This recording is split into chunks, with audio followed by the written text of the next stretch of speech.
Di sebuah kota kecil bernama Chanderi, ada sebuah legenda menyeramkan tentang hantu wanita yang dikenal dengan nama Stri. Hantu ini dipercaya suka menculik pria pada malam hari, khususnya saat festival besar sedang berlangsung. Uniknya hantu itu tidak menyerang perempuan. Warga pun punya cara untuk melindungi diri. Mereka menuliskan kalimat Ostri Kalana, atau artinya Stri datanglah besok di dinding rumah mereka. Tulisan ini dipercaya bisa mengusir hantu itu agar tidak masuk ke dalam rumah. Lalu bagaimana keseruan film ini? Simak sampai habis dan kita langsung ke alur cerita filmnya.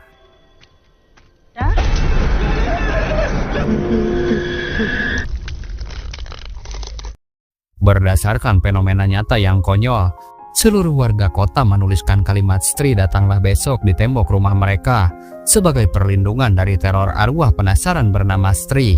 Di sisi lain, seorang pria muda bernama Piki cenderung hidup lebih modern dan tidak percaya dengan hal-hal mistis seperti itu. Bersama sang ayah, Piki menjalankan usaha jahit berbagai macam pakaian, terutama pakaian wanita. Di masa mudanya ini, Piki terkenal karena kelihayannya dalam menjahit. Tanpa alat ukur dan meteran, dia mampu merancang busana sesuai harapan pelanggan. Arm hole 16, आस्तीन 7, चेस्ट 44, गला 10। अच्छी लगेगी आप बता रहे हैं। हमारा बेटा भगवान टीवी जैसे ये मशीन पर हाथ साक्षात प्रभु की उंगलियां। Namun seperti kebanyakan pemuda pada umumnya, Piki lebih senang bermain bersama teman-teman dibanding cari uang, sehingga si ayah menilai putranya kurang menghormati bakatnya. Setelah itu Piki istirahat sejenak di atap bangunan.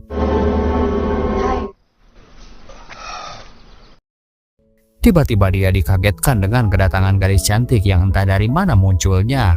Dia mengaku hanya datang ke sini setahun sekali setiap ada festival, dan dia juga sudah mendengar banyak tentang Piki dengan keahlian menjahitnya.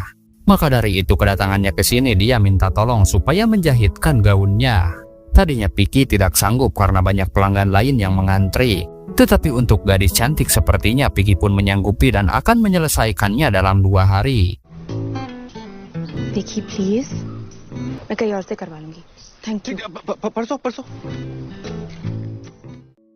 Dengan kemampuan uniknya dia mengukur hanya dengan melihat bentuk badan, dan gadis ini pun berterima kasih. Sebelum pergi dia mengatakan kalau malam nanti dia akan mengunjungi kuil. Setelah pertemuan itu Piki bahagia seolah telah menemukan cintanya. Dia menceritakan pertemuan dengan gadis itu bersama kedua sahabatnya bernama Bitu dan Jana. Namun bisa kita lihat Bitu tidak percaya dan merasa cemburu. ऐसे हवा की तरह ससरा। पिकी प्लीज। हाथ पकड़ा। घंटा। पिकी प्लीज। बाप। तो घाघरा सिलवाने भाई रेडीमेड की दुकान। Di malam harinya festival digelar di kota ini. Suasana begitu meriah dan para warga bergantian mengunjungi kuil untuk berdoa. Setelah itu Piki beralasan kepada Bitu dan Jana supaya pergi duluan, karena katanya dia akan lanjut pemujaan terlebih dahulu. Padahal itu hanya alasan, karena sebenarnya dia ingin menemui gadis itu. Lalu saat sedang sendirian, seperti di awal pertemuan, gadis ini pun muncul secara tiba-tiba. Hai. Hi hello. मुझे लगा तुम समझे नहीं. Entah kaget atau gugup, Piki pun gelagapan berhadapan dengan gadis secantik dirinya. Dan gadis ini merasa heran apakah Piki mengalami gangguan bicara. Namun Piki langsung bicara dengan lancar, supaya menunjukkan bahwa dia laki-laki yang normal. Yang hal itu pun membuat si gadis tersenyum. मतलब हम पार्टों में हम मतलब जब बोलने में कोई प्रॉब्लम है? हमें नहीं मोर हमारा राष्ट्रीय पक्षी है। मोर की चोट लंबी और पेनी होती है। मोर जब सावन के मौसम में झूम उठता है तो लोग उसको का मानना है कि मुन्नी जब मोर का आंसू पीती है तो के मत मुग्ध sorry. Ketika berduaan Piki meminta nomor HP-nya. Namun anehnya gadis secantik dia tidak punya HP. Lalu pertanyaannya bagaimana cara orang lain menghubunginya. Dia pun menjawab jika Piki ingin bicara cukup pikirkan dirinya maka dia akan datang. Sebelum pergi dia memberikan sepucuk surat tapi Piki diminta membacanya besok pagi setelah mandi. Di sisi lain Bitu dan Jana berjalan kaki di tengah gelapnya malam dan jalanan sepi. Mereka pun tidak sengaja berpapasan dengan Rudra, salah satu tokoh cukup dikenal yang katanya tahu segalanya. Dia bukan menakuti tapi memperingati mereka agar tidak keluar malam sendirian.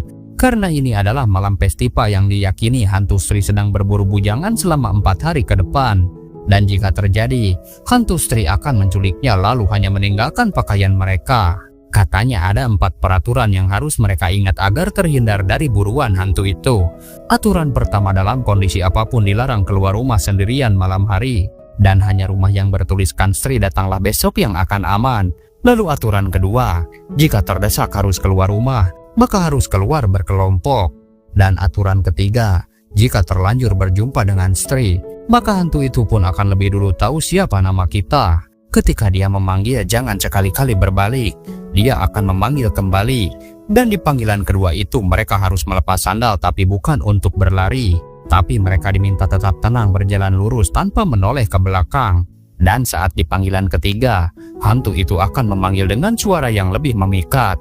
Dan saat itulah, mereka tidak akan mampu mengenalikan diri, lalu berbalik dan menghilang diculik hantu Stri. Mendengar penjelasan itu, Jana pun ketakutan mendengarnya. Dia pun berharap ada cara untuk menghentikan hantu itu. Kemudian Rudra menjelaskan memang ada caranya di aturan keempat. Tapi sebelum dia menyampaikan, tiba-tiba teleponnya berdering lalu dia pun pergi. Meskipun begitu mereka berdua lanjut jalan. Dan tiba-tiba Bitu melihat sesuatu yang aneh di kegelapan. Jana pun bertanya apa yang telah temannya itu lihat. Dan tiba-tiba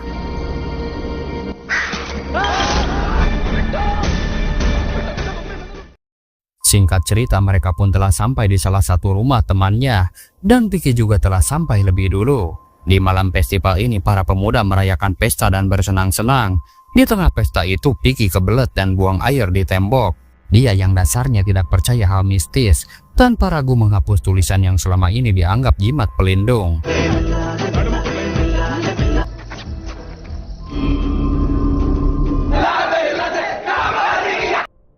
Tiba-tiba lampu rumah mati, tapi teman-teman masih terhanyut suasana, dan di luar sekelebat bayangan hitam pun muncul. Lalu di saat mereka masih berpesta, tiba-tiba seseorang menggedor-gedor pintu, lalu saat dibuka,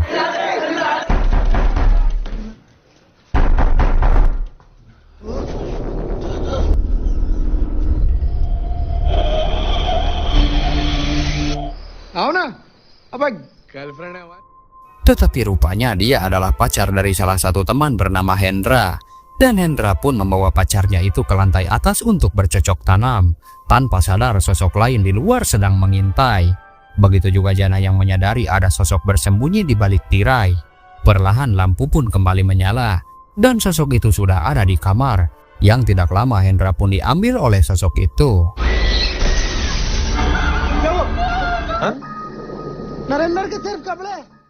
Teman-teman keluar mencari dan hanya mendapati pakaiannya saja. Di situ barulah mereka sadar jika yang mengambil Hendra adalah hantu Stri. Mereka pun heran bagaimana hantu Stri bisa masuk, padahal sudah ada tulisan pelindung di tembok. Mereka menduga ada seseorang yang menghapusnya, dan semua mata tertuju kepada Piki karena tadi di tengah pesta diam-diam dia pergi keluar.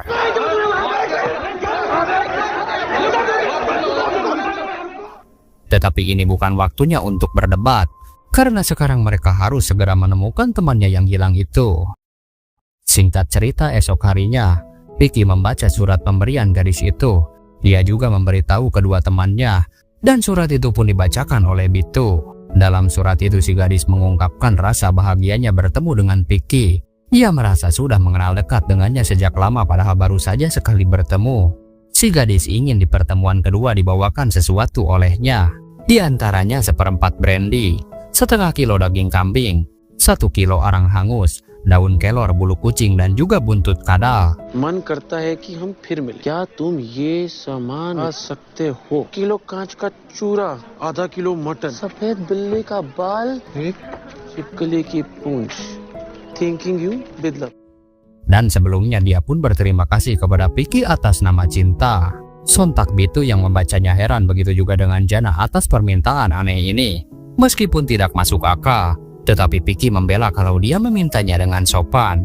Dan demi cinta, seorang pria harus memberikan apa yang wanitanya mau. Sehingga dibantu sahabatnya, Piki pun mulai menuruti kemauan si gadis. Dengan membelikannya brandy, membeli daging, mencari daun kelor, memburu kucing, begitu juga dengan mencari buntut kadal.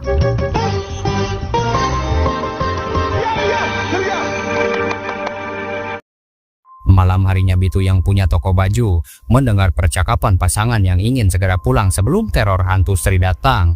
Dari situ dia pun punya firasat buruk lalu menghubungi Piki, tapi Piki malah merejeknya. Dia juga menghubungi Jana supaya mereka segera bertemu.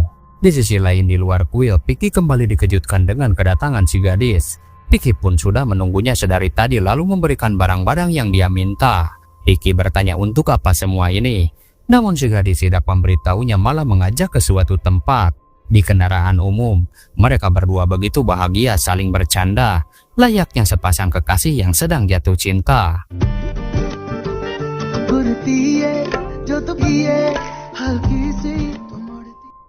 Hingga sampailah mereka berdua di tempat yang sepi.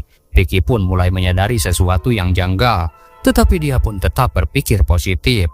Si gadis pun memuji pakaian Piki yang bagus lalu tiba-tiba membukanya. Tapi tidak terjadi apapun, malah Piki mencoba menggodanya. Dia juga memberitahu segala kemampuan dalam hal menjahit. Lalu ketika ditagih gaun miliknya, Piki mengaku lupa ukurannya. Sehingga si gadis pun memintanya untuk mengukur ulang. Suasana pun berubah menjadi romantis. Dan Piki dengan malu-malu mulai mengukur pakaiannya.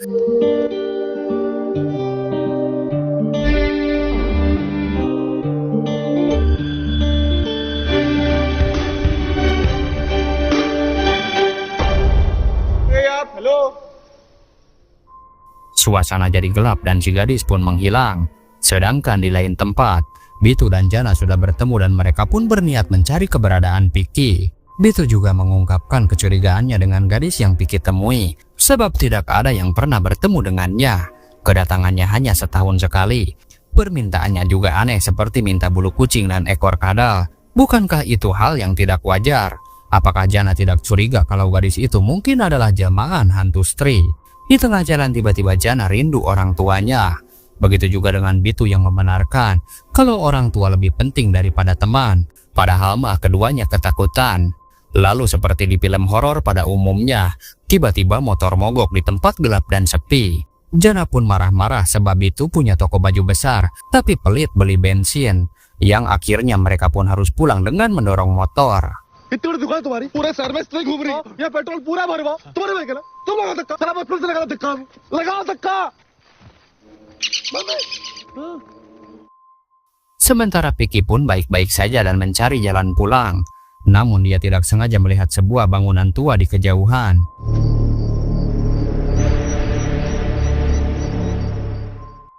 Di sisi lain akhirnya Bitu dan Jana sampai di persimpangan. Dan mereka merasa tidak adil karena datang bersama-sama, tetapi sekarang pulang harus masing-masing. Tanpa sadar ada sosok yang sedang memperhatikan, dan benar saja teror pun mulai menghantui Jana. Lampu gang tiba-tiba mati, dan sosok itu mulai menampakkan diri.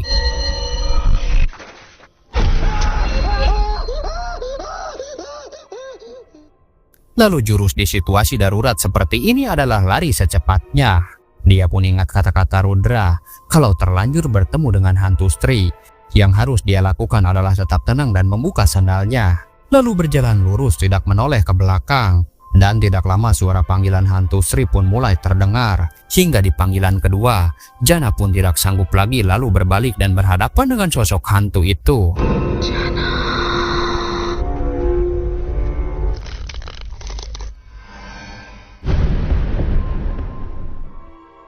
Jana pun mulai kehilangan kendali atas dirinya, seolah terhanyut rayuan hantu ini. Hingga benar seperti yang orang-orang ceritakan, Jana tidak akan bisa melarikan diri dan hanya meninggalkan pakaiannya saja.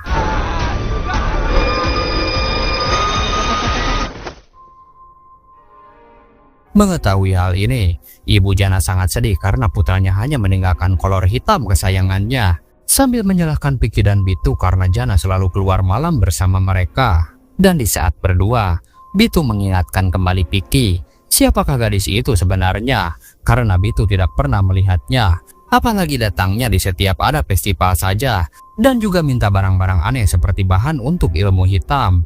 Menurutnya gadis yang Piki dekati itu adalah hantu. Dia juga bertanya apa saja yang sudah dilakukan berduaan, apakah Piki tahu nomor teleponnya, apakah kakinya melayang atau tidak, dan kenapa setiap bertemu selalu di luar kuil. Hari ini Piki selamat, tetapi Jana jiwanya telah diambil sebagai gantinya. Dari situ Vicky mulai merasa bersalah dan mulai percaya ucapan temannya itu. Esok harinya Vicky buru-buru mengerjakan gaun yang si gadis inginkan, berharap dia berjumpa kembali dengannya. Setelah itu Vicky pun pergi ke loteng tempat pertama kali dia dan si gadis bertemu. Benar saja tidak lama dia muncul secara misterius.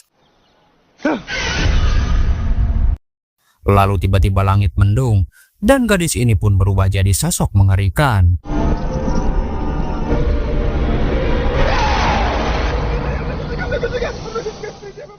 Namun rupanya itu hanyalah hayalannya saja.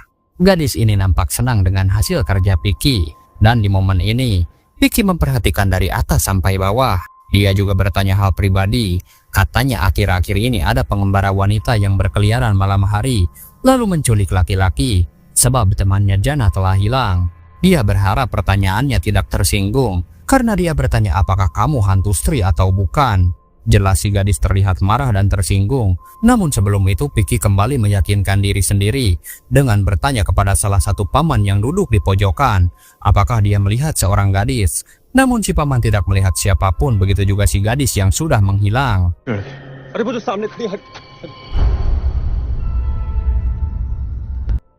Setelah menyadari semua kejanggalan ini, Vicky dan Bitu harus segera menemukan orang yang mengerti tentang makhluk halus, yang akhirnya mereka berdua dipertemukan dengan Rudra. Rumahnya mirip perpustakaan, banyak sekali buku-buku sejarah. Di antaranya ada juga sejarah tentang hantu Sri. Lalu dia pun membacakan asal-usul kenapa hantu Sri bisa gentayangan. Konon katanya ratusan tahun silam ada seorang penari cantik yang mencari cinta sejati, hingga ada seorang pria yang akan menikahinya. Namun di malam pertama pasangan itu dihabisi seseorang. Sampai legenda hantu Sri pun turun-temurun berlanjut hingga hari ini. Setiap setahun sekali di malam festival, hantu itu mencari pria bujang karena penasaran di malam pertama. Di buku ini pun ada cara mencegah teror itu, tetapi sayangnya halamannya hilang dan hanya menampilkan sebuah bangunan tua. Vicky pun menyadari jika dirinya pernah melihat bangunan seperti itu, sehingga mereka pun bertiga langsung menuju ke lokasi. Sesampainya di sana, Vicky merencanakan pencarian Jana dengan berpencar, dan ketahuanlah kalau Rudra dan Bitu adalah penakut. Mereka berdua malah kabur bersembunyi. Sementara itu Vicky sendirian di dalam, dan sosok itu pun muncul tepat di belakangnya.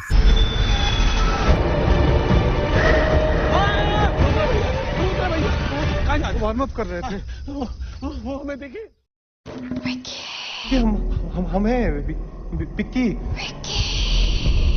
Lehenga लहंगा सिले थे आपका पलटेंगे ही नहीं hello hello hello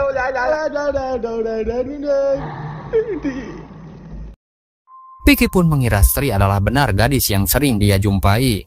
Tetapi karena penasaran dia mencoba selfie, tetapi sosok itu tidak nampak. Namun saat berbalik, hantu Sri datang ke arahnya dengan menyeramkan.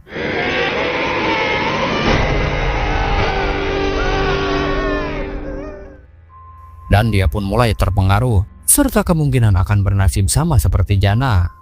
Tapi tiba-tiba ada sebuah belati menyerang si hantu, yang ternyata dilakukan oleh si gadis itu.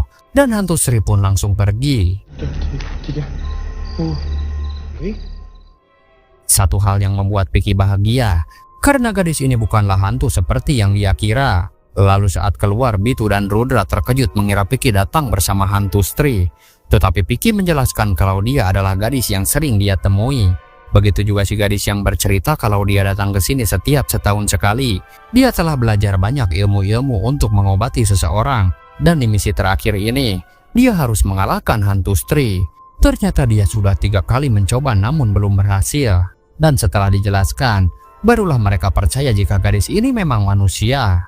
Ketika asik ngobrol, tiba-tiba dari belakang muncul Jana dari semak-semak yang masih selamat.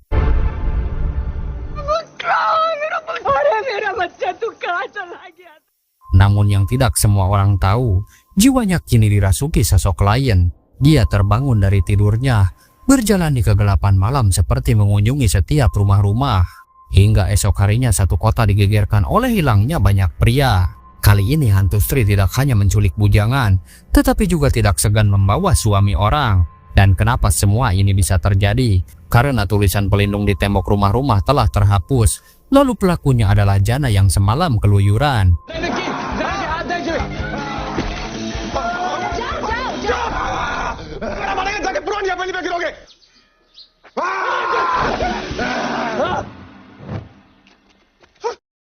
Kejadian ini pun malah dimanfaatkan oleh sebagian orang. Di antaranya ada politikus yang mencari suara.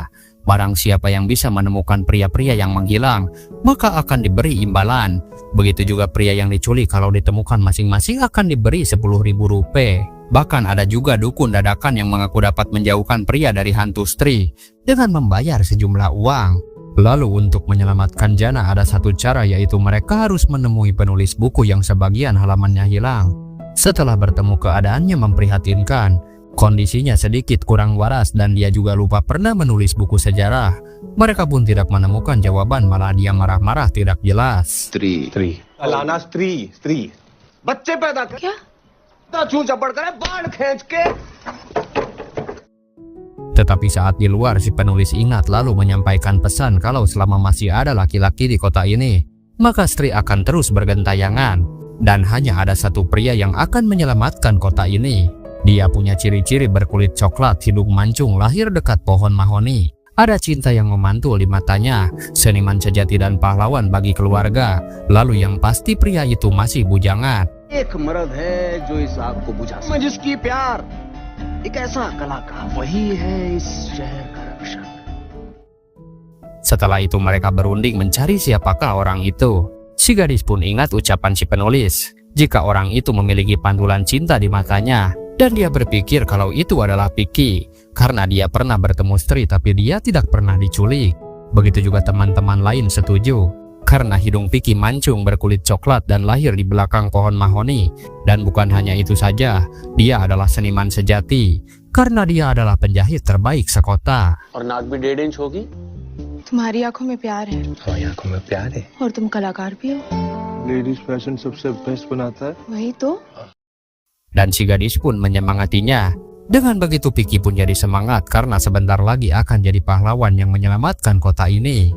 Rudra yang pernah membaca buku sejarah tahu kalau hantu Sri menginginkan malam pertama dengan pasangannya yang belum tuntas. Maka dari itu mereka pun harus mengadakan upacara pernikahan dan mempelai prianya adalah Piki. Si gadis pun membenarkan karena ada pantulan cinta di matanya, maka Piki pun akan berhasil menjadi umpan. Mereka pun menyiapkan segala keperluan dengan barang-barang yang pernah si gadis pesan, seperti buntut kadal bulu kucing dicampur jadi ramuan pengusir arwah penasaran.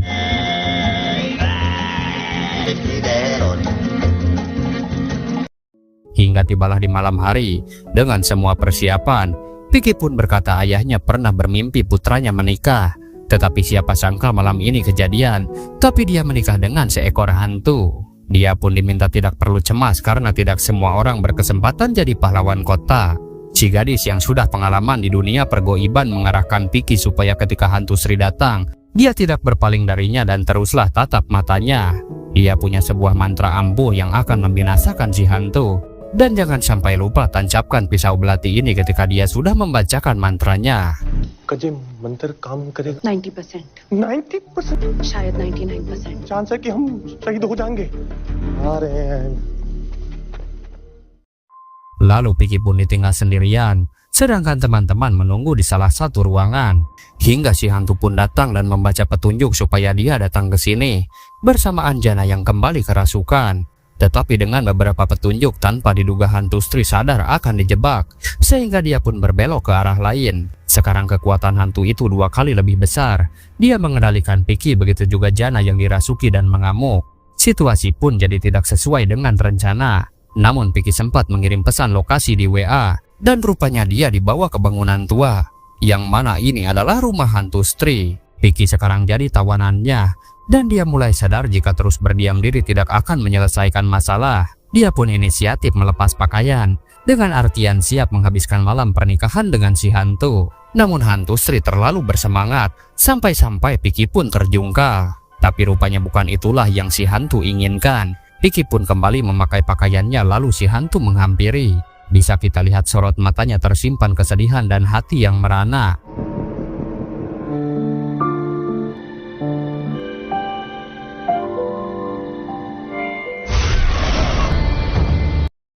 Namun di momen itu datanglah si gadis tepat waktu melumpuhkan hantu Sri, dan Piki disuruh segera menghabisinya dengan belati ini.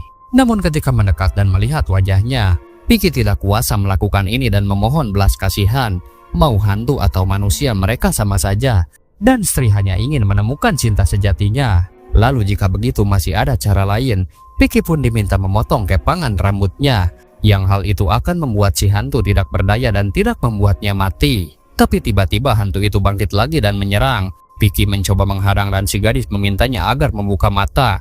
Karena hantu itu haus akan tatapan penuh cinta. Tetapi si hantu terus teriak dan Vicky pun muak.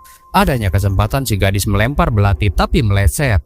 Sehingga dialah yang kini dikejar. प्यार से देखो विकी और प्यार से देखो क्या ये बे कोई तरीका होता है बदला लेने का यार।